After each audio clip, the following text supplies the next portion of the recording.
गणनायकाय गणदैवताय गणाध्यक्षाय धीमहि गुणशरीराय गुणमण्डिताय गुणेशानाय धीमहि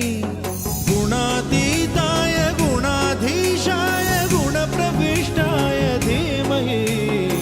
एकदन्ताय वक्रतुण्डाय गौरीतनयाय धीमहि गजेशानाय भालचन्द्राय श्रीगणेशाय धीमहि